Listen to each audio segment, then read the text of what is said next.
আলামিন যদি বলেন বান্দা একেবারে ছোট্ট মিস কল মোবাইলে 2 সেকেন্ডের, এটাও তো শুনলা, আর আমার মসজিদের মিনারা থেকে 6টা হরন দিয়ে চতুর্দিকে একত্রে আওয়াজ করে আমি রব্বুল আলামিন তোমাকে ডাক দিছিলাম সেজদার জন্য, সারাদিনে একটা বারও কি তোমার কানে ওই আজানের আওয়াজ পৌঁছলো না?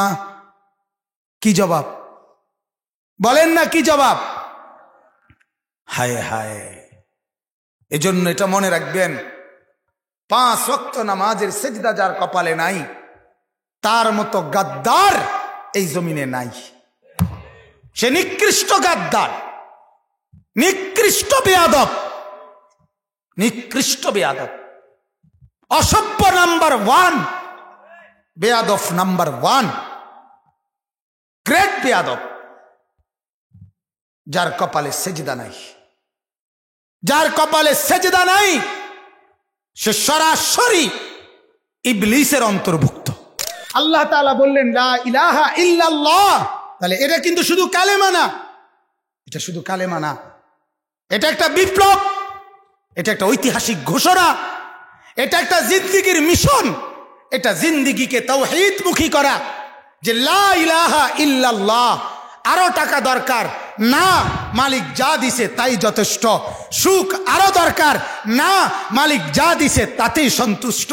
আরো জমি দরকার না, মালিক যতটুকু দিছে অতটুকুতে সন্তুষ্ট।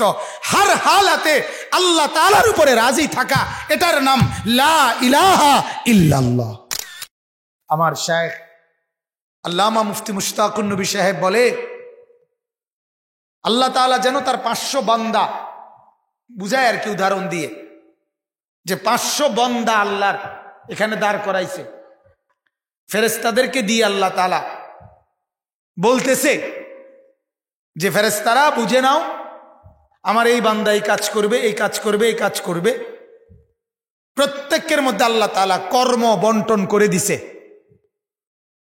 কোরআনুল কারীমের মধ্যে আছে, আল্লাহ তাআলা বলেন নাহনু কাসামনা বাইনাহুম মাঈশাতাহুম ফিল হায়াতিদ দুনিয়া।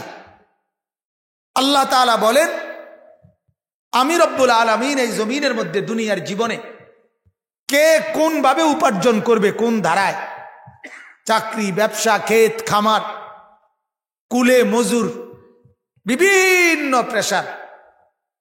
আমি সেদিন আপনার ওই ফেরি গেছিলাম, পদ্মা নদী পার হইয়া শরীয়তপুর মাহফিল। আমার সাথীকে বললাম যে দেখেন, শুধু এই পদ্মা নদীর এই পার আর ওই পার, এই 2 পারে কেন্দ্র করে কত হাজার মানুষের কত রকমের কর্মসংস্থান। আমি বললাম মাওলানা, একটাবার চিন্তা করেন যে আল্লাহ তাআলা এই জগৎটার মধ্যে কত কিসিমের কাজ মানুষ করতেছে, কত ভাবে, কত ভাবে। তো আল্লাহ তাআলা বলেন এটা এই জগতের মধ্যে হায়াতের এই জিন্দেগিতে কে কিভাবে উপার্জন করবে, কোন দিকে যাবে, আল্লাহ বলেন এটা আমি বন্টন করি। কাসাম না, আমি আল্লাহর বন্টন, এটা পৃথিবীর কোনো মেম্বার চেয়ারম্যানের বন্টন না। পৃথিবীর কোনো মেম্বার বা চেয়ারম্যান নির্বাচিত হওয়ার পরে যদি ওনার কাছে এরকম কাগজে লিস্টি দেওয়া হয় যে আমাদের সমাজে রিক্সা চালক, জুতা ছিলেন না, চুল কাটাইন না, তরকারি বেচুন না, এরকম 50টা পেশা লিখে দিছে, এগুলোর জন্য লোক দরকার, আর আপনার ভোটার হইল মোট 2000, আপনি এই 2000 লোকের মধ্যে কে কোনটা করবে আপনি ভাগ করে দেন। আপনি যেহেতু জনগণের ভোটে নির্বাচিত চেয়ারম্যান, চেয়ারম্যানের 14 গোষ্ঠীও এটা সমাধা করে দিতে পারত না। কথা বোঝেন নাই? প্রথম চেয়ারম্যান, প্রথম যারে বলবে আমনে রিক্সা চালাবেন, লিখে দিব তার নামে, সে প্রথমেই বলবো কি তা আমি কি ভোট অর্ধেক দিছি নি বেটা, তুমি ফইলে রিক্সাটা আমার কান্দে দিলা কেন, আমার কি একটা প্রাইভেট কারও দেখলা না, বলবে কিনা বলেন? এখন জুতা ছিনাইবো, এটা যারে কইব হেতে কিটা কইবে? চেয়ারম্যান আর 5 বছরে বাহি কাম করার লাগতো না, আতফাও ধইরা ইডি ঠিক করতে পারবে যে ভাই আল্লাহ দোহাই তুই আচ্ছা ঠিক আছে তুই 6টা মাস শুধু রিস্কাটা চালা, পরে আমি একটা মিল করবো না আপাতত। আমি একদিনও চালাইতাম। রব্বুল আলামিন বলেন কারো হাতে দেই নাই আমি এটা। ওয়া মাক্কান্নাকুম ফিল আরদ, সূরা আনফালের মধ্যে আছে আল্লাহ বলেন আমি তোমাদেরকে জমিনের মধ্যে কে কোন কাজে প্রতিষ্ঠিত হবা এটা আমি নির্ধারণ করেছি। ওয়াজআলনা লাকুম ফিহা মাআইশ, কার উপার্জন কি হবে আল্লাহ বলেন জমিন এটা আমি নির্ধারণ করছি, আমি নির্ধারণ করছি। হ্যাঁ মুসলমান, এটাও তো বোঝেন না, এটাও তো বোঝেন না। কর্মের এই বিশাল ভুবন রব্বুল আলামিন বন্টন করেছেন, এজন্য আল্লাহ তাআলা যোগ্যতা দিছেন বলে আপনি এই কাজটা করতে পারেন। এটা আল্লাহর দান, আল্লাহর দান কসম। কুল্লুন মুয়াসসারুন লিমা খুলিকা লাহু, আল্লাহ তাআলা যাকে যে কাজের জন্য বানিয়েছেন আল্লাহই তার জন্য ওই কাজ সহজ করে দেন, সহজ করে দেন। যে লোকটা আমি আমাদের কুমিল্লায় আলেখারচর বিশ্ব রোডের পাশে কুমিল্লা জেলা ইজতেমা হয়েছিল একবার কিছুদিন আগে। এই জেলা ইজতেমায় সব মাদ্রাসাওয়ালারা আপনার ছাত্র নিয়ে নিয়ে আমরা মাটি কাটছি ইজতেমার কাজের জন্য, মাঠ রেডি করার জন্য। আমিও একদিন গেছি এবং সাহস করে বেড়ার মতো কোদাল নিয়া মাটি কাটনের লেগে 3-4 কোপ দিছি, কোনো কোবে মাটি ওঠে না। কথা বোঝেন নাই? আমি শেষে বুঝছি এটা আমার এদের হইতো না, অথচ আরেকজন কি সুন্দর কোপ দিয়ে সারা দিন সে মাটি কাটতেছে। ঠিক কি না বলেন না?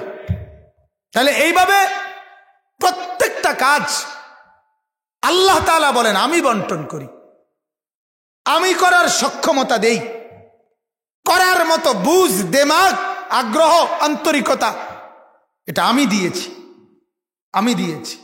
সবটা ব্যবস্থাপনা আমি করে দিলাম, তোমার হাত পায়ের এই শক্তি আমি দিলাম, কর্মের এই উদ্দীপনা, এই কাজটা করার প্রতি আগ্রহ আমি দিলাম।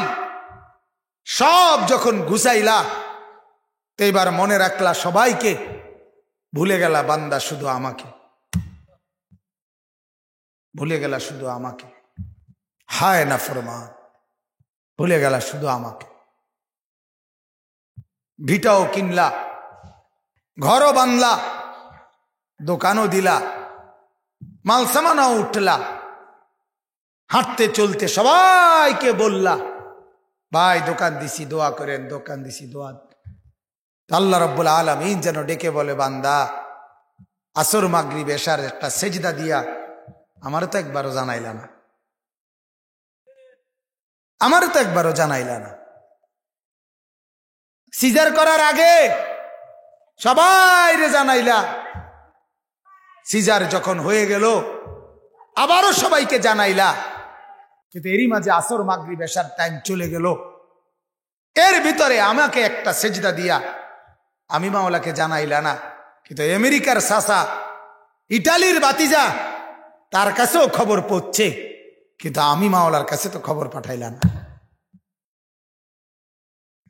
মনে রাখলা সবাইকে, ভুলে গেলা শুধু আমাকে। অথচ মনে রাখা দরকার ছিল আমাকে, অন্যদেরকে মনে না রাখলেও চলতো, আমাকে মনে রাখা দরকার ছিল। কি বলে আল্লাহ তাআলা কোরআনুল কারীমে বলছেন ফাইদা কুদিয়াতিস সালাহ ফান্তাশিরু ফিল আরদ ওয়াবতাগু মিন ফাদলিল্লাহ।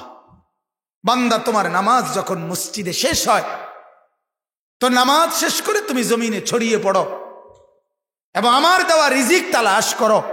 ফদল, রিজিককে ফদল বলে, ফদল আমার অনুগ্রহ।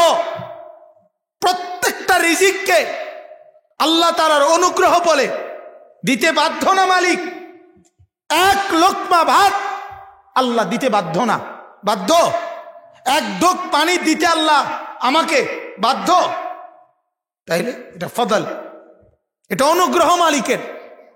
আল্লাহ নবী সাল্লাল্লাহু আলাইহি ওয়াসাল্লাম হাদিসে বলছেন, যারে আল্লাহর কাছে যদি দুনিয়াটা একটা জানাহা বাউদা, একটা মাছির ডানা, একটা মাছির ডানার মূল্য, সামান্য একটা ডানা ছোট্ট মাছির, এই মূল্যও যদি আল্লাহর কাছে থাকতো, কোন নাফরমানকে আল্লাহ তাআলা এক ঢোক পানি এই জমিনে খাইতে দিত না।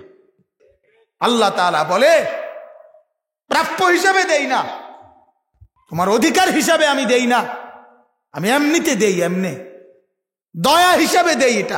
এটা আমার ফাদল, এটা আমার অনুগ্রহ, এটা আমার অনুগ্রহ। খোদা, তারে তুমি দিছো এত টাকা, আমার একা দিছো কম, আর তোরে যে কম দিছি আর তারে বেশ দিছি। তোমার জিন্দেগির প্রতি সেকেন্ডের অস্তিত্ব এখানে তোমার কি? কথা বলেন না, আমার কি আপনার কি? এই 24 ঘন্টার জীবনে আমার কি আর আল্লাহর কি?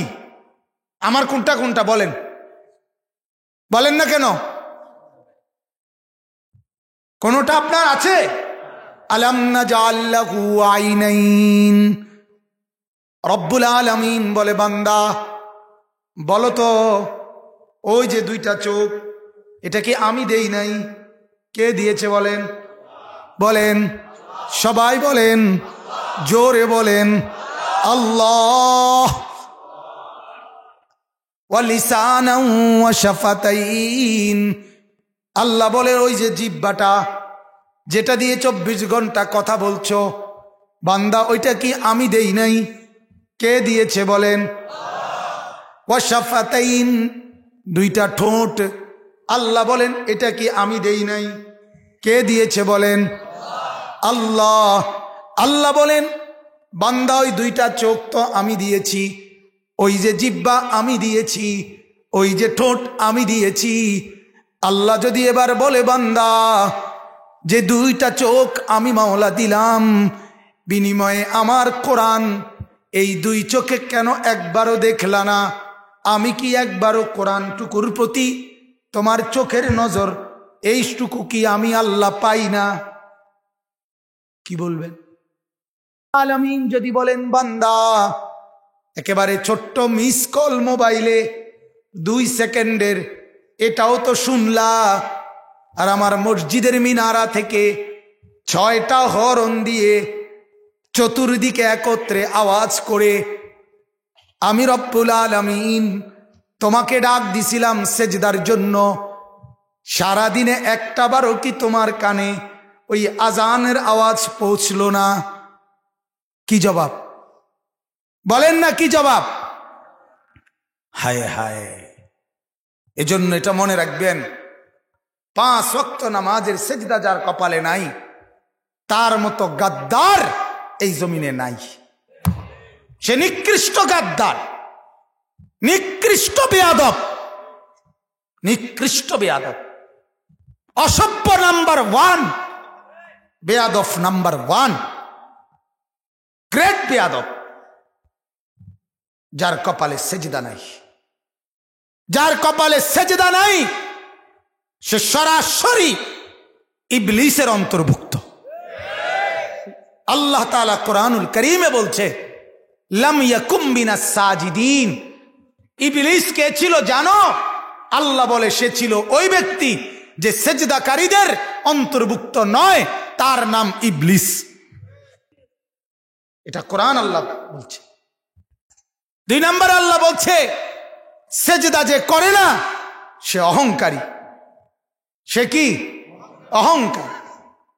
আল্লাহ তাআলা ইবলিসকে বলছে, কেন সেজদা করলা না? বলছে, আমি উত্তম আদম থেকে।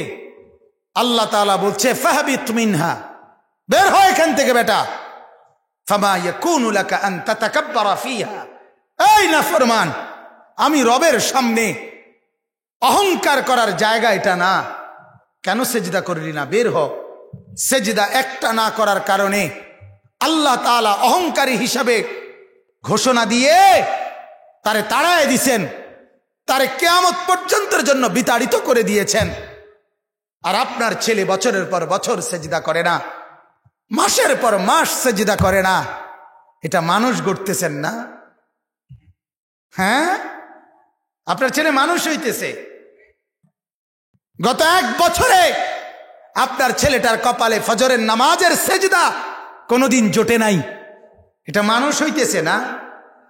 হ্যাঁ, এটা বাংলা অঙ্ক ইংরেজি না পড়তেছে ইকোনমিক্যাল অ্যানিমেল হওয়ার জন্য, অর্থনৈতিক প্রাণী হওয়ার জন্য, প্যান্ট শার্ট পরে ভদ্রচিত ভাবে টাকা রোজগার করার জন্য একটা উপার্জনকারী প্রাণী। এটা হচ্ছে সেজদাবিহীন, মানুষ হচ্ছে না। কথা পরিষ্কার স্পষ্ট। সেজদা যার কপালে নাই, কোরআন যার তিলাওয়াতে নাই, বন্দিগি যার জিন্দিগিতে নাই, সে মানুষ হয় না। অর্থ উপার্জনকারী একটি প্রাণী হইতে পারে, ইকোনমিক্যাল অ্যানিমেল হইতে পারে, অর্থনৈতিক প্রাণী হইতে পারে, টাকা রোজগারের প্রাণী হইতে পারে। মানুষ হয় সে আল্লাহর কোরআন পড়ে যে, সেজদা করে যে।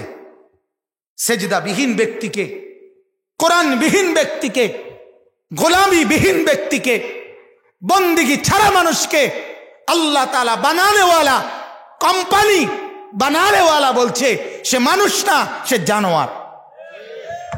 অতএব বানানেওয়ালা বলছে এটা মানুষ না, বানানেওয়ালা বলছে এটা ঠ্যাং দিছি কিন্তু মানুষ বানাই নাই। উলাইকা কাল আনআম, ওটা জানোয়ার। যদি আল্লাহকে বলেন আল্লাহ জানোয়ার, কোনো পার্থক্য নেই জানোয়ারের সাথে তার। আল্লাহ বলে আচ্ছা আছে আছে আছে, পার্থক্য আছে জানোয়ারের সাথে। জানোয়ার তো জানোয়ার, সে জানোয়ারের চাইতে নিকৃষ্ট, এটা পার্থক্য। কথা বোঝেন নাই? ওইটা তো জানোয়ার আর এটা জানোয়ারও না, এটা জানোয়ারের চাইতে নিকৃষ্ট, এটা তফাৎ। বাল হুম আদাল আদাল। মুসলমান এটা মনে রাখেন। আমি আমার প্রসঙ্গের মাঝখান দিয়ে এটা বললাম, আপনাদের যে ঘরে সেজদা নাই, যে ঘরের মুসলমান পরিচয়ধারী ফজরের নামাজ না পড়ে, যে ঘর থেকে 7টা 8টা 9টা বাজে, ওই ঘরের মেয়ে, ওই ঘরের ছেলে, ওই ঘরের মহিলা ঘুম থেকে জাগে। আমি বললাম ওরা মানুষ জাগে না, ওরা জানোয়ার ঘুম থেকে ওঠে, জানোয়ার ঘুম থেকে ওঠে, জানোয়ার উঠে জানোয়ার। নালে এখন দাঁড়ায়া বলো, কোন সাহস থাকলে বাচ্চা তুমি দাঁড়াও, তোমার মাঝে আর জানোয়ারের তফাৎ কি? তোমার বাড়ির পাশের ওই কুকুরের সাথে তোমার পার্থক্য কি? গত 24 ঘন্টা করুক কুত্তার আচরণ যা, আর তোমার আচরণের মধ্যে তফাৎ কি? গত 24 ঘন্টার মধ্যে কুকুর কিছু খানা দানা খাইছে, আর একটা সময় সেও কিছুক্ষণ বিশ্রাম করে ঘুমাইছে। এই কুকুরও তো খাইছে, কুকুরও তো ঘুমাইছে, তুমিও তো খাওয়া দাওয়া করছো আর ঘুমাইছো। তাইলে তোমার মাঝে আর তার মাঝে তফাৎ কোথায়? সেজদাবিহীন পার্থক্য হয় কিভাবে? নবীজি তো বলছে ফারাক, পার্থক্য হইল সেজদা। নামাজ, নামাজ বাতের থালা না, বাতের থালা দিয়ে পার্থক্য। কথা বলেন না কেন মিয়া? বাতের থালা, হ্যাঁ, শার্ট প্যান্ট, জামা প্যান্ট, কাপড় চোপড়। এখন তো ইউরোপে বা বিভিন্ন জায়গায়, বাংলাদেশেও বিভিন্ন ফার্মে গরুরও আপনার কাপড় চোপড়, অনেক কাপড় মশারি স্প্রে করে, মশারি টাঙ্গাইয়া হতায়। বড় বড় ফার্মে, উন্নত ফার্মে গরুর মাথার মধ্যেও কি দেয়? মশারি দেয়, ফ্যান আছে, কয়েল আছে, আমি নিজে দেখছি। তাইলে এগুলো দিয়ে কোনো পার্থক্য হবে না, পার্থক্য হবে সেজদা দিয়ে। পিছনে তাকায়েন না, পিছনে তাকায়েন না। গাফিল নিয়ে আপনি চিন্তা করার দরকার নাই। ইসরাফিলের ফু যখন দিবে তখনও গাফিল থাকবে। কথা বোঝেন নাই আপনি? হ্যাঁ, কিন্তু আফসোসের বিষয়, আজ বড় দুঃখের কথা এটা, আমার প্রতিদিনকার এই দুঃখের কথা আমি চিৎকার করে বলি। আমার কাছে এটা আশ্চর্য লাগে, এক মুসলমান তার জীবনের উপার্জন চিনল না, তার জীবনের সম্পদ কি সেটাই বুঝলো না। নবীজি সাল্লাল্লাহু আলাইহি সাল্লাম বললেন, একজন মানুষের সর্বশ্রেষ্ঠ সম্পদ আল মারআতুস সালিহা, একজন নেক বিবি, একজন নেককার স্ত্রী। এটা হলো ও এক ব্যক্তির সর্বশ্রেষ্ঠ সম্পদ। অথচ ওই লোক এটা বোঝে না, তার স্ত্রী বেপরদা, হেতে খাট বানায় মজবুত সেগুন কাঠ, তার ছেলে একটা সেজদা করে না, তার সোফার কাঠ মজবুত, তার বিল্ডিং এর ইট 1 নাম্বার। আমারে বলছে, হুজুর ক্যান্টনমেন্ট থেকে ময়মনসিং গিয়া এই বিল্ডিং এর সবটি বালু নিজে থাইকা ময়মনসিং দিয়া ট্রাকে করে করে বালু আনছি, এরপরে বিল্ডিং করছি, যাতে একটা বালু 2 নম্বর না পড়ে। ময়মনসিং এর থেকে বালু আনছি। ময়মনসিং তো ক্যান্টনমেন্ট ফরের স্টেশন, কথা কন না কা। ক্যান্টনমেন্ট ফরের স্টেশন হলো কংসনগর, দেবপুর, রামপুর, 100 মাইল দূরে। এই বালুর জন্য, সিমেন্টের জন্য, ইটের জন্য তার এই পরিমাণ পেরেশানি, যাতে 1 নম্বর ইট 1 নম্বর বালু এটা যেন ঠিক থাকে। রাজমিস্ত্রির সামনে পুরাটা টাইম দাঁড়ায় থাকে, একটা বালু একটা সুরকি যাতে না ধুইয়া দেয়। এখন তো বালু আমি নিজে দেখছি, টাঙ্কি করে পুরা বিল্ডিং এর বালু আছে না, যেগুলো যে আস্তর করে, এই বালু আগে ধোয়, ধুইয়া এগুলারে শুকাইয়া এরপরে বালুর ভিত্তি যাতে বালু না থাকে। কথা বোঝেন নাই আপনি? বালুর ভিতরে যাতে কি না থাকে, কোনো বালু না থাকে। নাহলে এটি কিত্তা 200, এটি 200 কিত্তা, বালুর ভিতরে যাতে কোনো বালু না থাকে। এত এত যত্ন। হায় হায় মুসলমান, সোফার প্রতি এত যত্ন, খাটের এত যত্ন, বিল্ডিং এর প্রতিটা রুমের প্রতি এত যত্ন। 50 দোকান খুঁজে টাইলস মিলাইলা, কিন্তু ছেলেটা 1 ওয়াক্ত নামাজ পড়ে না, মেয়েটা 1 ওয়াক্ত নামাজ পড়ে না। ছেলেটা সারা দিন সারা রাত উলঙ্গ ছবি দেখে, নর্তকীর নাচ দেখে, জিনার বেবিচারের দৃশ্য দেখে, মাথার চুল থেকে পায়ের নখ পর্যন্ত মানুষ না জানোয়ার এটাও বোঝা যায় না। এই যদি হয় আপনার সন্তান, এই যদি হয় আপনার ফ্যামিলি, 24 ঘন্টা টেলিভিশন চলছে ঘরে, এই যদি হয় জিন্দিগি, 60 বছর এখনো আপনার মুখে বিড়ি সিগারেট, এর নাম যদি হয় জিন্দিগি। 60 বছর হয়ে গেছে এখনো চা দোকানে নর্তকী না দেখলে, টেলিভিশন না দেখলে আপনার ঘুম আসে না, বিকালটা পার হয় না, এই যদি হয় জিন্দিগি, এর নাম তাহলে জীবন? এটাই অর্জন? একজন ইমানদারের অর্জন এটা? আল্লাহ আমাদেরকে মাফ করে দেন, আল্লাহ আমাদেরকে মাফ করে দেন। আমরা সম্পদ চিনলাম না, আমরা উপার্জন চিনলাম না। কোরআনুল কারীমের মধ্যে আছে, আল্লাহ তাআলা বলেন, আবু লাহাবকে বলছিল, মা আগনা আনহু মালুহু ওয়া মা কাসাব। আবু লাহাব, তোর মাল কোনো কাজে আসবে না, তোর উপার্জন কোনো কাজে আসবে না। কাসাব, এই কাসাব অর্থ তাফসিরে আছে, উপার্জন বলতে স্ত্রী, সন্তান, বিবি, বাচ্চা, পরিবারের সদস্য, তাদেরকে বোঝানো হয়েছে। আল্লাহ বলে, তোর ছেলে মেয়ে, এগুলো তোর অর্জন, এগুলো তোর কোনো কাজে আসবে না। অর্থাৎ এই অর্জন নাফরমান, এ কারণে এগুলো কাজে আসবে না। এজন্য মানুষের উপার্জন বলা হয়, শ্রেষ্ঠতম সম্পদ বলা হয় মূলত তার বিবি বাচ্চা। যার বিবি নেককার, যার ছেলে নেককার, যার মেয়ে নেককার, যার ছেলে সেজদাওয়ালা, যার মেয়ে সেজদাওয়ালা, যার ছেলে কোরআনওয়ালা, আল্লাহর কসম, সে যদি মাটির ঘরে থাকে, দিন আইনা দিন খায়, তারপরেও তার মর্যাদা শ্রেষ্ঠতম মর্যাদাবান, সর্বশ্রেষ্ঠ দাম তারই কেবল। এটাই মূল কথা, এটাই বড় ইজ্জত। এজন্য আজ প্রকৃত সম্মান যাদের, তাদের মাথায় পাগড়ি তুলে দিছে এই ছাত্র ওলামা পরিষদ। আপনাদের চোখে আঙ্গুল দিয়ে দেখায় দিছে যে আসলে দামি কে, দামি কে। এবার যদি বলেন না, আপনি কই হুজুরদের দাম সমাজে কোথায়, আপনি কি দৃষ্টিকোণে দাম কোন দিক দিয়ে কি বুঝাইয়া খুঁজতে চান আপনি মিলান। সুদের ব্যবসায়, ঘুষের ব্যবসায়, সিটারিয়ার বাটপাড়ির আড্ডায়, নাফরমানের আড্ডায় আলেমে দিনকে সম্মান করে না কেন? এটাই দুঃখ নাকি? কথা বলেন না কেন? এটাই আপনাদের আফসোস যে কোনো সুদখোর, কোনো ঘুষখোর, কোনো হারামখোর, কোনো অবৈধ উপার্জনকারী, তাদের সমাজে, তাদের পরিবেশে কোনো আলেমকে যদি কেউ ইজ্জত নাও করে, তাহলে এটা তো দরকারে নাই। নাফরমান ইজ্জত যার নিজের নাই, সে অন্যকে ইজ্জত দিবে কি?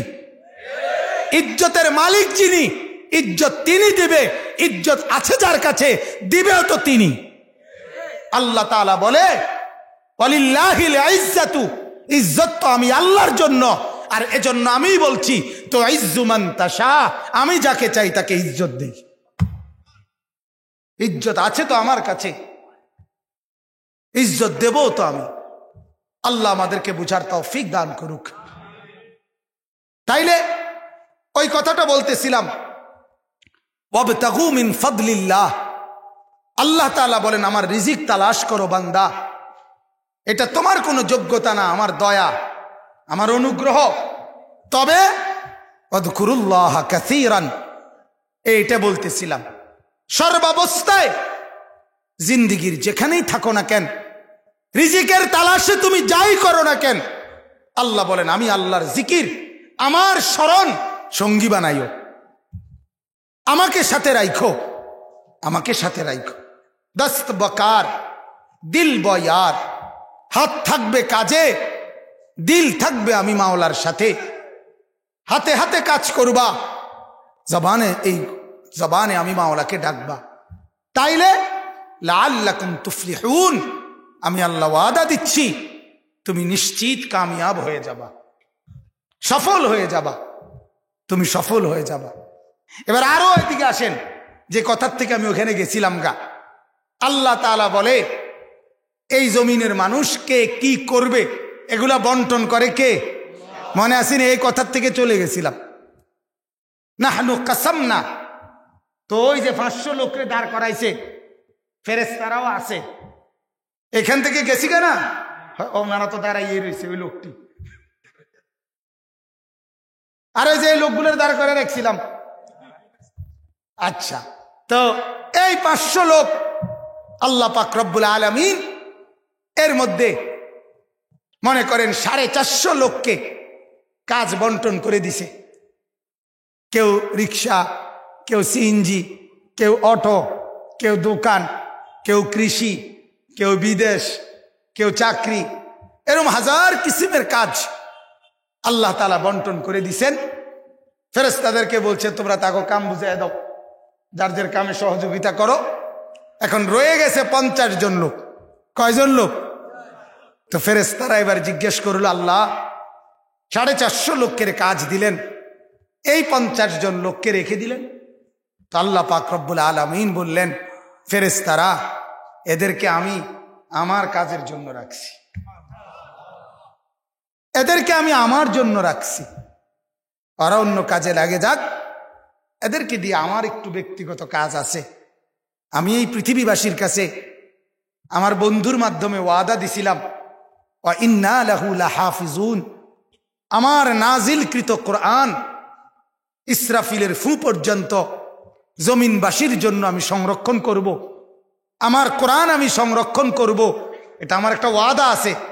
আর আমার এই ওয়াদা বাস্তবায়নের জন্য আমার কিছু লোক দরকার, আমার কিছু হাফেজ দরকার, আমার কিছু আলেম দরকার।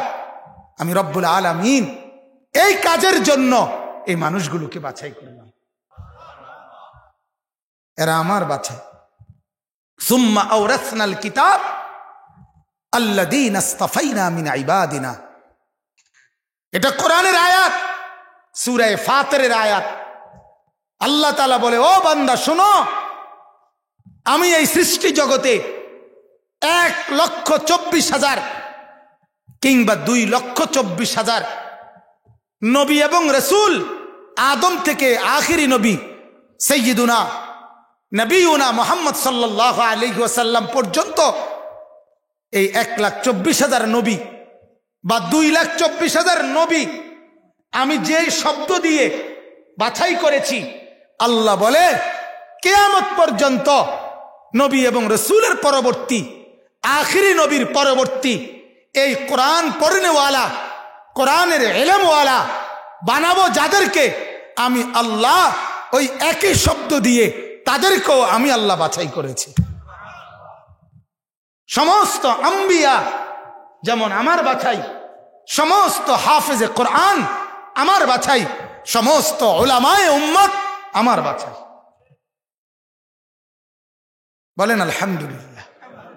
এটা কোরআন। আল্লাহু ইয়াসতাফি মিনাল মালাইকাতি রুসুলাম ওয়া মিনান নাস। ইয়াসতাফি, এই যে ইস্তাফা, মুস্তাফা, ইয়াসতাফি, এটার অর্থ হলো বাছাই করা। আল্লাহ বলেন ফেরেশতা এবং মানুষের মধ্য থেকে কারা কারা রসুল হবে আমার, এটা আমি বাছাই করেছি। কে করেছে?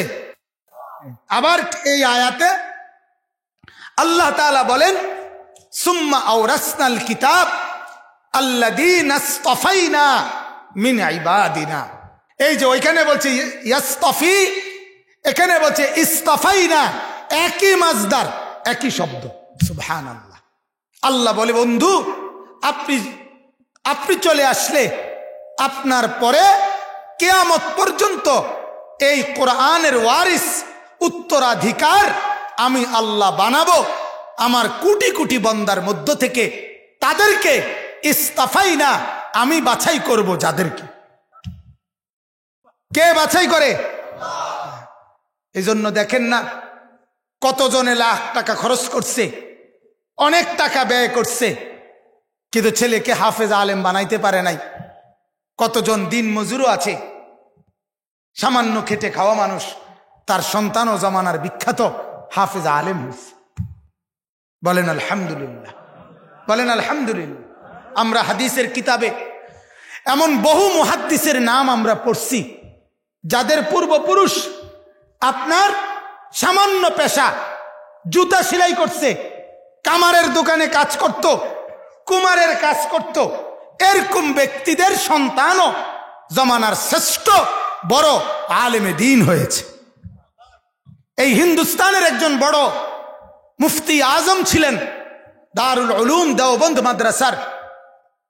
ওনার পূর্বপুরুষ হিন্দু যারা ছিল, ওনার পূর্বপুরুষ ছিল মুফতি কিফায়েতুল্লাহ রহমতুল্লাহ আলাইহি।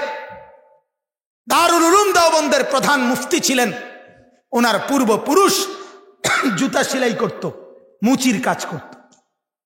রব্বুল আলামিন সেই খানদান থেকে এই হিন্দুস্তানের, এই উপমহাদেশের শ্রেষ্ঠ আলেমে দ্বীন বানাইছে।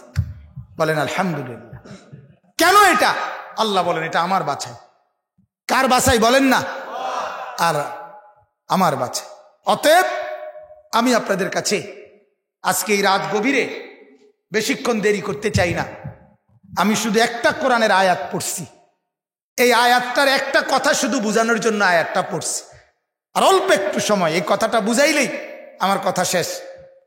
এখানে একটা আয়াত পড়ছি আমি কোরআনুল করিমের সূরা আলে ইমরানের, কোরআনুল করিমের তৃতীয় পারা, তৃতীয় সূরা, সূরা আলে ইমরান।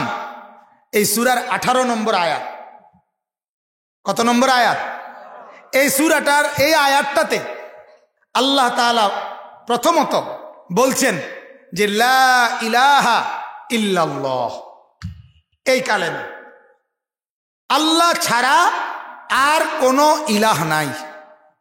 মনে করেন এই কথাইটা, এই কালেমাটা, এই দাবিটা যে আল্লাহ ছাড়া আর কোনো কি নাই ইলাহ, এটা একটা দাবি কিনা? কথা বলেন, এটা একটা দাবি, এটার কথা কিনা? আল্লাহকে যদি আমি প্রথম প্রশ্ন করি, আল্লাহ এই কথার উপরে আপনার এই কথাটা যে ঠিক, যে আপনি ছাড়া আর কোনো ইলাহ নাই, এই কথার প্রথম সাক্ষীকে? তো আল্লাহ তাআলা বলেন শাহিদ আল্লাহ, আমি আল্লাহ নিজেই প্রথম সাক্ষী। আমি এক নম্বর সাক্ষী। আমি সাক্ষ্য দিচ্ছি আমি ছাড়া আর কোনো ইলাহ নাই। আল্লাহ নিজের পরিচয় নিজে কোরআনুল করিমের বহু জায়গায় দিছে, ঠিক কিনা বলে? এই হুয়াল্লাযী বলতে, আল্লাহুল্লাযী বলতে যত আয়াত সব তো আল্লাহ নিজের পরিচয় নিজে দিলেন। তুর পাহাড়ে কোরআনে আছে সূরা তাহার মধ্যে যে তুর পাহাড়ে যখন মূসা নবী উঠলেন তখন আল্লাহ তাআলা মূসা নবীকে ডাক দিলেন প্রথম, ইয়া মূসা, হে মূসা। তাফসীরের মধ্যে আছে যখন এই ডাক দিছেন মূসা নবীকে, হে মূসা, এক নম্বরে তখন রাত্র ছিল, গভীর রাত। দুই নম্বরে ওই সময়টা ছিল প্রচন্ড শীত, ঠান্ডা, একেবারে পায়ের নিচে বরফ। তিন নম্বরে ওই সময়টা, ওই জায়গাটা ছিল পাহাড়ের টিলা, উঁচু জায়গা। চার নম্বরে হযরতে মূসা নবী একা, আর একটা লোক ডানে বামে কোথাও নাই। পাঁচ নম্বরে উনি যেটাকে আগুন মনে করছিল, ওই যে গাছটার মধ্যে জ্বলতেছে, উনি গেছিল আগুনের আশায়। ওনার বিবি নিচে ঠান্ডার কারণে কাঁপতেছিল, বলছে আমি একটু আগুন আনলে, তোমার আগুন পোহাইলে ঠান্ডাটা কমবে। তো মনে করছিল এটা আগুন, গিয়া দেখে গাছের মধ্যে আগুনের মতো জ্বলতেছে পাতা, কিন্তু উনি আগায় গেলে আগুন পিছায়া যায়, অথবা আগুন আগায় আসলে উনি পিছায়া যায়, কিন্তু আগুন মনে হয় না এটা এখন কাছে আইসা। কারণ আগুন হইলে তো গাছের দুই একটা পাতা ফুইরা, পাতাটা পড়লে হইলে ফোড়া পাতাটা, কথাটা বুঝছেন না? তো এটা একটা নিতে পারতো একটু আগুন সহ, এটা পরেও না, কিরে বাবা এটা কি আগুন? এই কারণে উনি একটু টেনশনে পড়ে গেছে, কি মনে করলাম, আর এখন এসে দেখতেছি কি এটা।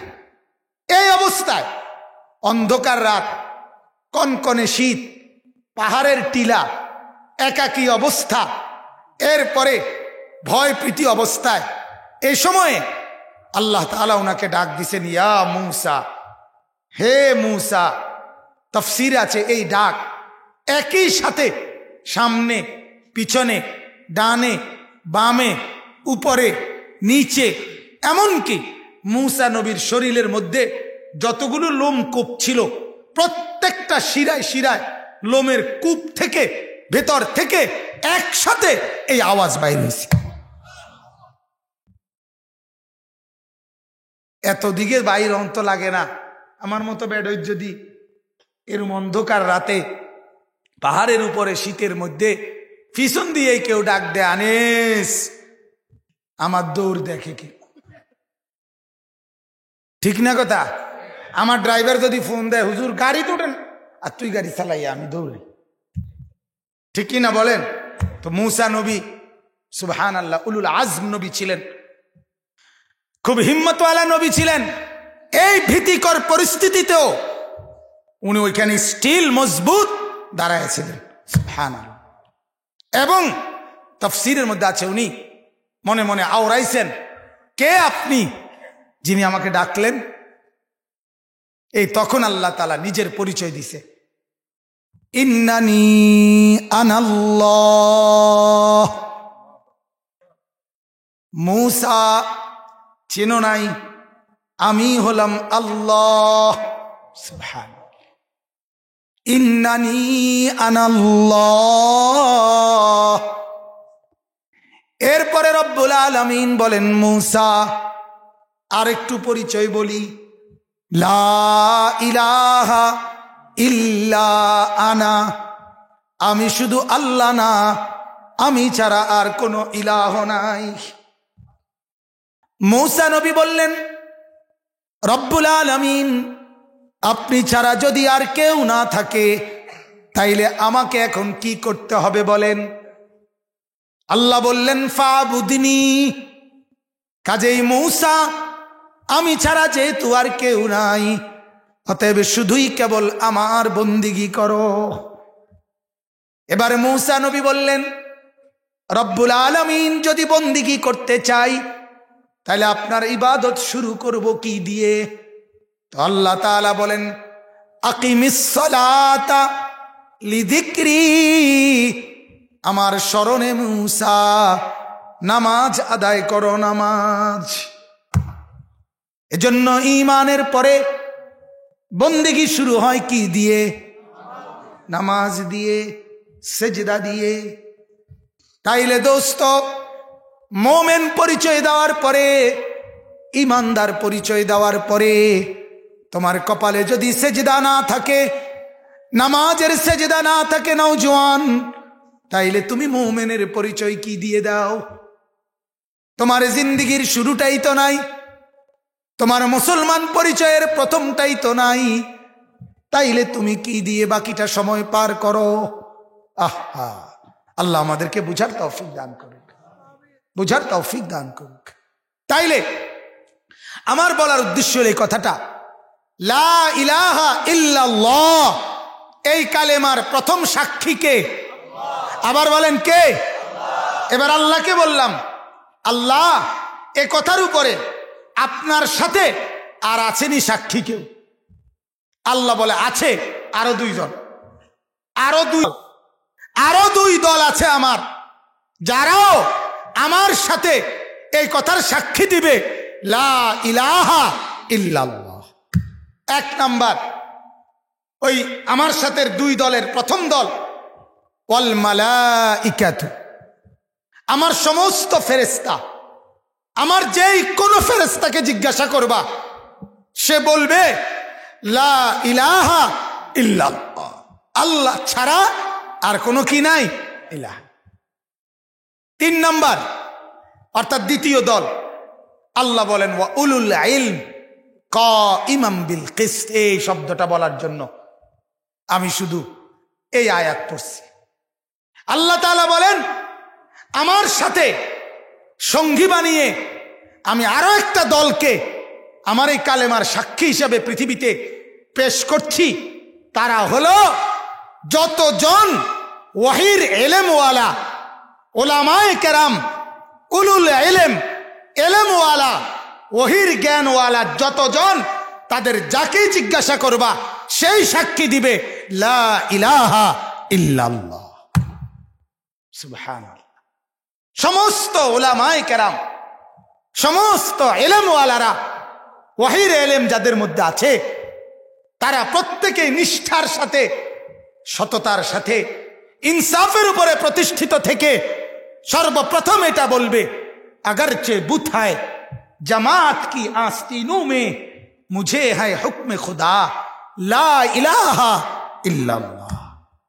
আল্লামা ইকবাল বলছেন, হযরত ইব্রাহিম আলাইহিস সালামের কথাকে নকল করে উনি কবিতার আকারে বলছেন যে ইব্রাহিম নবী যেন সেদিন আজরার নমরুদের সামনে দাঁড়াইয়া বলছিল যে ও আমার বাবা আজর, ও বাদশাহ নমরুদ, শোনো, যদি এই এলাকাবাসী, যদি এই মহল্লাবাসী সকলেই একত্রে প্রত্যেকের বগলে বগলে, প্রত্যেকের সাথে সাথে সঙ্গী করে একটা একটা মূর্তি সাথে নিয়ে চলে, আর এই সবার মূর্তির মাঝখানে আমাকে যদি দাঁড় করায়া দেয়, হযরত ইব্রাহিম বলেন আমি একাই বলবো লা ইলাহা ইল্লাল্লাহ।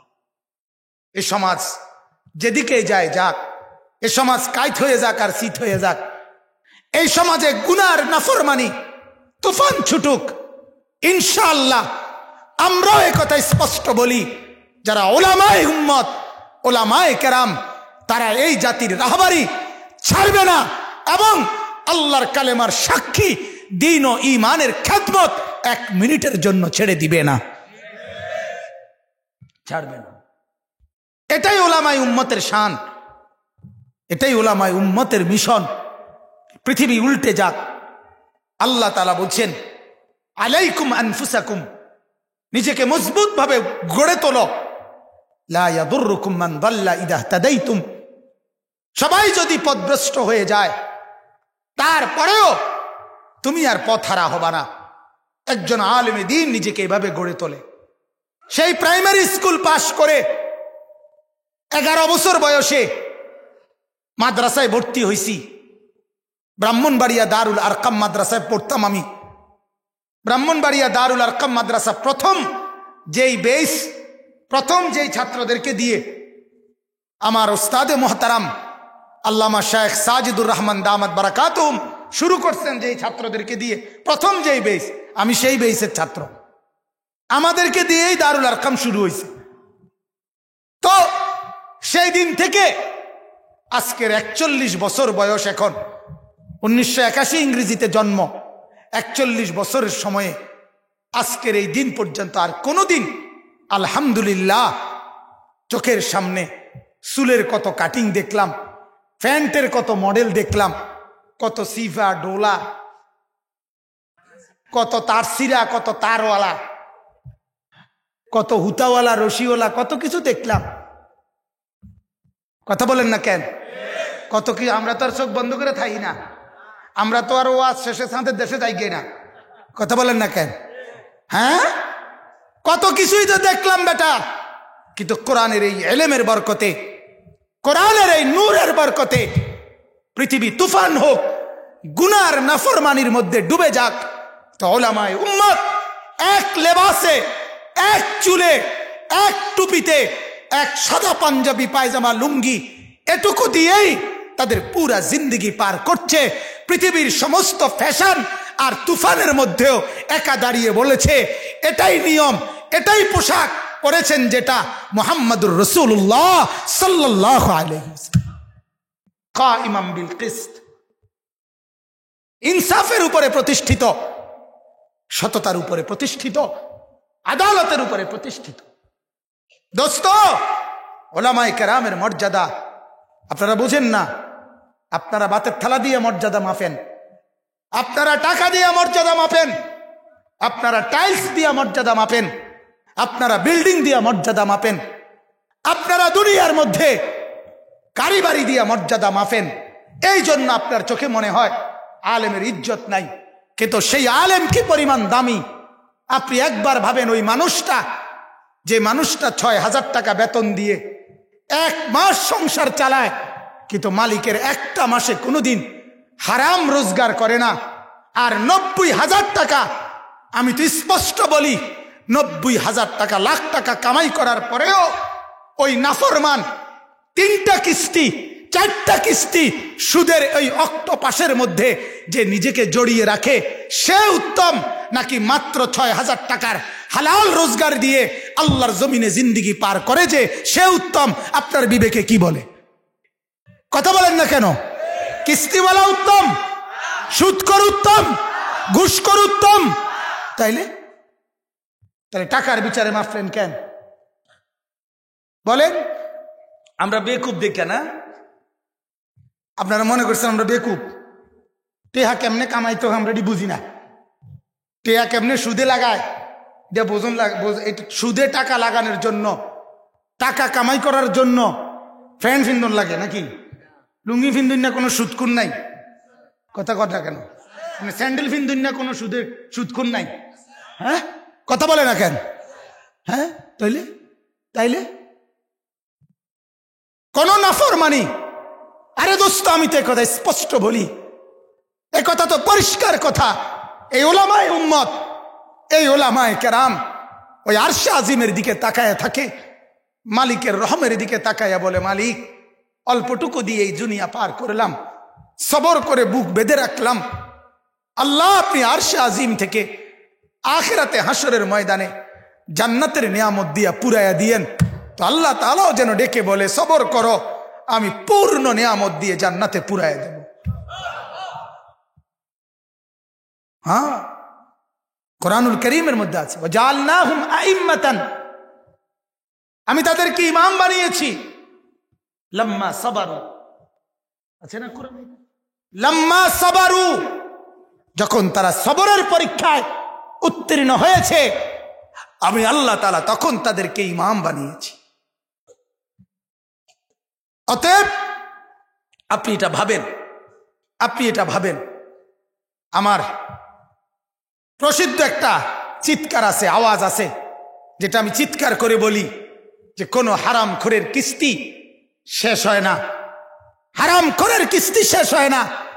কিস্তি তারা এমন ভাবে আটকায় ফেলে, ওই কিস্তির জালে তার জীবনটা তখন তছনছ হয়ে যায়, তছনছ হয়ে যায়। 6,000 টাকার কিস্তি এখন 6 লাখ টাকা। এই কয়দিন আগেও এক যুবক আমার বুকে জড়াইয়া কাঁদছে, হুজুর কুদ্দু দোয়া করে দিয়েন, এমন ভাবে আটকিয়ে গেছি। 6,000 টাকা নিয়ে শুরু করছিলাম কিস্তি, এখন সেটা 6 লাখ টাকা হয়েছে।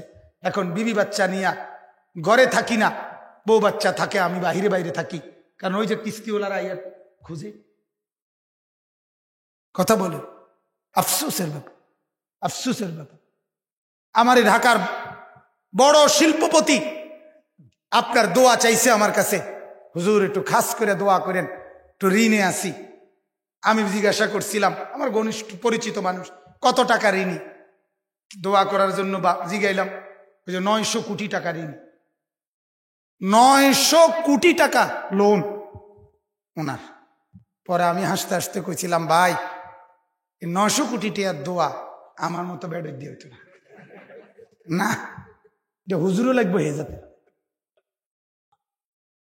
কথাটা বুঝছেন না? এটা 2-4 লাখ টাকা হলো না, আমি এটা চেষ্টা করলাম, কইলাম আল্লাহর কাছে, হ্যাঁ এটা কি তো কয় 900 কোটি টাকার দোয়া, দোয়াটাও তো হয়ে যাতে।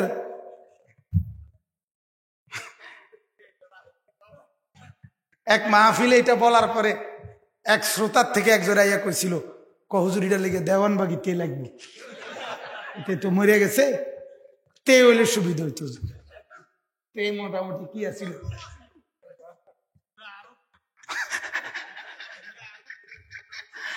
আস্তাগফিরুল্লাহ, আল্লাহ মাফ করে দেন।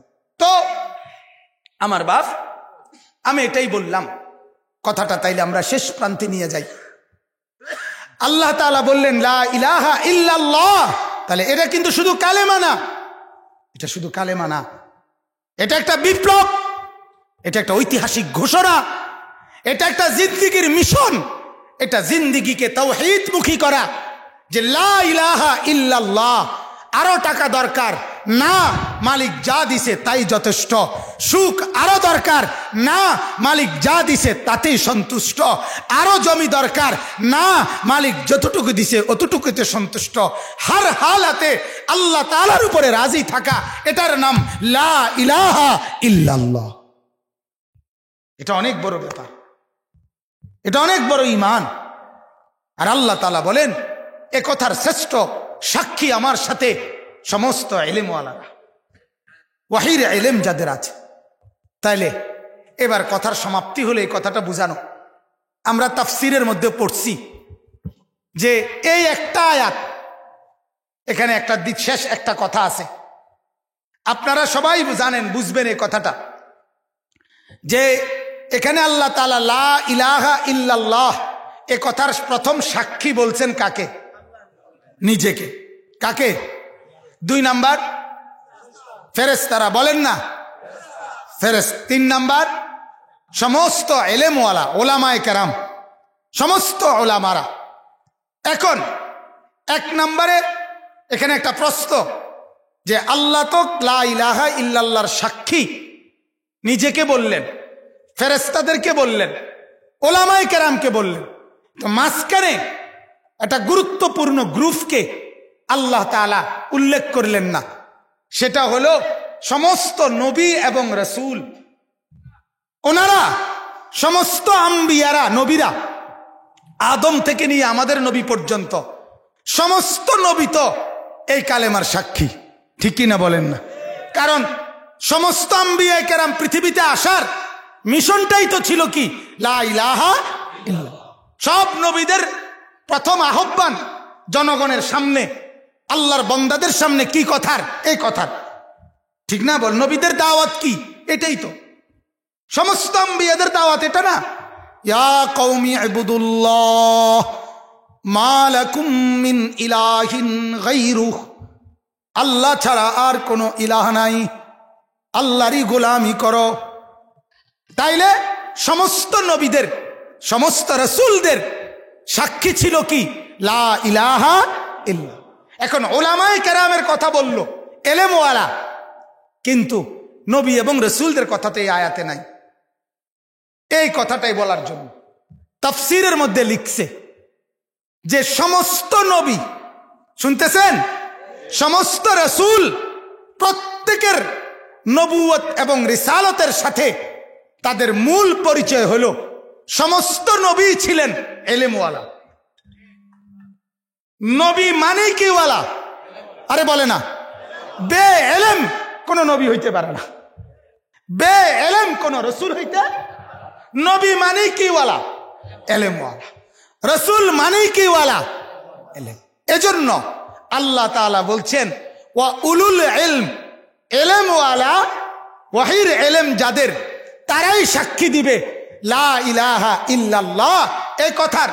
ওহির এলেম, ওয়াহি বোঝেন তো, মানে আল্লাহর পক্ষ থেকে প্রেরিত এই ওয়াহির এলেম যার সিনার মধ্যে আছে সেই এটার সাক্ষী দিবে লা ইলাহা ইল্লাল্লাহ। আল্লাহ বলে এবার ওহির এলেম যার সিনাতে আমি দিছি তার নাম কখনো হয় নবী, কখনো রসুল, কখনো সাহাবি, কখনো তাবিঈ, কখনো তাবে তাবি, কখনো আইম্মায়ে মুজতাহিদিন, কখনো মুহাদ্দিস, মুফাসসির, মুফতি, ফাকিহ, উলামা, ইমাম, খতিব, আউলিয়া, সবগুলো একই পরিচয় যে আমার ওয়াহির এলেম তার মধ্যে আছে স্তর ভেদে, কারো বেশি, কারো মর্যাদা, কারো কম, কিন্তু ওয়াহির এলেম সূত্রে সবাই এক বন্ধনে আবদ্ধ। অতএব আমি আল্লাহ রসুলদেরকে বুঝাইছি যেই শব্দ দিয়ে, রসুলদের পরবর্তী ওলামাদেরকেও বুঝাইছি ওই শব্দ দিয়ে। সুবহানাল্লাহ। তাইলে এবার কথা শেষ। তাফসীরের মধ্যে লিখছে পুরা কোরআন এবং হাদিসে যদি আর কোনো আয়াত বা হাদিসও না থাকতো তাইলেও উলামায়ে কেরামের মর্যাদা বুঝার জন্য আল্লাহর বান্দাদের জন্য এই একটা আয়াতই যথেষ্ট। এই আয়াতটা সূরা আলে ইমরানের এই 18 নম্বর আয়াত। কেন? এই আয়াত দ্বারা দুই কথাই স্পষ্ট বোঝা গেছে যে আল্লাহ তাআলা উলামায়ে কেরামকে সাক্ষী হিসাবে আল্লাহ নিজের সাথে শরীক রাখছেন। ঠিক কিনা বলেন না? আল্লাহ বলছেন আমার সাথে আমার কালেমার আরেকজন সাক্ষী কারা? ওলামারা। মানে ফেরেশতা তো আছেই বললাম, আরেক দল কারা? ওলামারা। তাহলে আল্লাহ তাআলা তার কালেমার সাক্ষীদের মধ্যে নিজের সাথে কাদেরকে সাথে রাখছেন? তাহলে আল্লাহ তাআলা ওলামাদের মর্যাদা এতে দিয়েছেন নিজের সাথে রেখে। 2 নাম্বার, সমস্ত রসুলদের সাথে ওলামাদেরকেও এক শব্দ অন্তর্ভুক্ত করে সমস্ত আম্বিয়াদের সাথে আম্বিয়াদের ওয়ারিসদেরকেও একত্রে ব্যবহার করছেন। এতেও আল্লাহ বুঝাইছেন এই এক আয়াতে ওলামায়ে কেরামকে আমি আমার সাথেও রাখছি, আমার সমস্ত নবী রসুলদের সাথেও রাখছি। আর আমার সাথে যাদেরকে রাখলাম, আমার আম্বিয়াদের সাথে যাদেরকে রাখলাম, নিশ্চিত তোমরা বুঝে নিও তারাও তোমাদের কাছে সম্মানের পাত্র হওয়া উচিত। ঠিক কিনা বলেন না? অতএব আজকের এই 10 দুনা ওলামা ছাত্র ঐক্য পরিষদের উদ্যোগে এই ইসলামী মহাসম্মেলনে আমি আপনাদের কাছে এই কথাটাই বুঝাইতে চাইলাম। আপনাদের প্রত্যেকের কাছে অনুরোধ, ওলামায়ে কেরামকে ইজ্জত করা, সম্মান করা, ওলামায়ে কেরামকে সম্মান করা, তাদের মর্যাদা বুঝা, এটা আপনাদের জন্য জরুরি। ঠিক কিনা বলেন না? এটা আমার দল এই জন্য বলা না, আমি হুজুর এই জন্য হুজুরগোর দিকে টানছি। বিষয়টা টানাটানি আজকে না, কথা বলেন না কেন? এটা টানাটানির বিষয় না, এটা কোরআন আপনার কাছে বুঝানো, এটা দিন আপনার কাছে বুঝানো। অতএব প্রত্যেকে ইনশাআল্লাহ ওলামায়ে কেরামকে মহব্বত করবেন, বলেন ইনশাআল্লাহ। মসজিদ মাদ্রাসাকে ভালোবাসবেন, বলেন ইনশাআল্লাহ। শেখুল হাদিস আল্লামা আজিজুল হক রাহমাতুল্লাহ আলাই তিনি বলতেন আল উলামা ওয়ারাসাতুল আম্বিয়া। এই হাদিস শোনার পরে ওলামায়ে কেরাম তো বুঝছে যে এটা আমাদের মর্যাদা বলছে নবী, যে আমরা নবীদের ওয়ারিস। হযরত বলেন সাধারণ মুসলমানদের বোঝা উচিত যে নবীর ওয়ারিস যারা তারা ওলামা, কাজেই সাধারণ মুসলমানেরও উচিত আমার একটা সন্তান, আমার ছেলে, আমার মেয়েকেও এই ওলামাদের অন্তর্ভুক্ত করে নবীর ওয়ারিসদের দলভুক্ত করে দেয়। হযরত বলেন এই হাদিস ওলামাদেরকেও বুঝায় মর্যাদা, আর সাধারণ মুসলমানকেও বুঝায় তার সন্তানকে আলেম বানানোর প্রেরণা। অতএব আপনাদের কাছে এটাও অনুরোধ, আলহামদুলিল্লাহ চতুর্দিকে ছেলেদের মাদ্রাসা, মেয়েদের মাদ্রাসা এখন পর্যাপ্ত পরিমাণে আছে। ঠিক কিনা? আছে কিনা বলেন? অতএব এই জমানায় 2021-22 এখনকার এই যুগে আপনি আপনার ছেলে মেয়েকে আল্লাহর কোরআন না শিখাইয়া আপনি কবরে যাবেন, অথবা ওরা কবরে যাবে। আল্লাহর কসম, আমার কলিজা বলে এই সময়ের ফিডা আগের আমলের ফিডার চাইতে মনে একটু শক্ত হইব। বিশ্বাস কর, এটা আমার কাছে মনে হয় ফিডাটি একটু বেশি জোরে পড়বে।